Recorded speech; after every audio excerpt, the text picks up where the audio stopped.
আল্লাহ রাব্বুল আলামিন কুরআনুল কারীমের মধ্যে বলেন কাইফা তাকফুরুনা বিল্লাহ সুবহানাল্লাহ বলুন সুবহানাল্লাহ। আল্লাহ রাব্বুল আলামিন 1 নাম্বার পারা 4 নাম্বার পৃষ্ঠার মধ্যে সূরাতুল বাকারার মধ্যে বলতেছেন কাইফা তাকফুরুনা বিল্লাহ।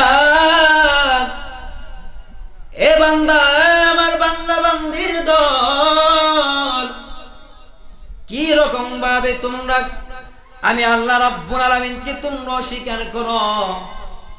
ওয়া কুনতুম আমওয়াতা, তা তুম বহুবচন, তোমরা ছিলে মৃত, সবাইকে বলা হয়েছে। ওয়া কুনতুম আমওয়াতা, তোমরা ছিলে মৃত। আচ্ছা বলুন তো দেখি, আমরা দুনিয়াতে আসার আগে মার গর্ভ থেকে, বাবাজিরা আমার বন্ধুরা আমার, আসার আগে আমরা কই ছিলাম, কোন জায়গার মধ্যে ছিলাম, আমরা কি কেউ বলতে পারি? না না না, কেউ বলতে পারে না। এই জন্য বাবাজিরা আমার বন্ধুরা আমার, আল্লাহ রাব্বুল আলামিন বলেন কাইফা তাকফুরুনা বিল্লাহ।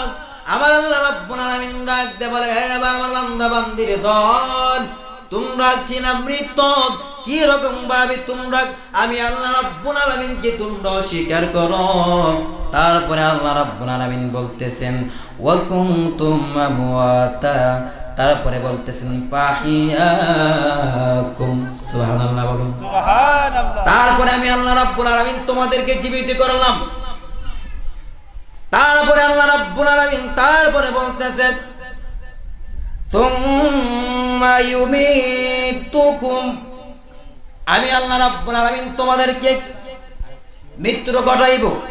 তারপর আল্লাহ রাব্বুল আলামিন বলতেছেন তুম্মা ইউহয়িকুম, আবার আমি আল্লাহ রাব্বুল আলামিন তোমাদেরকে জীবিত করব। সুবহানাল্লাহ বলুন সুবহানাল্লাহ। তারপর আল্লাহ রাব্বুল আলামিন বলতেছেন তুম্মা ইলাইহি তুরজাউন। সুবহানাল্লাহ বলুন।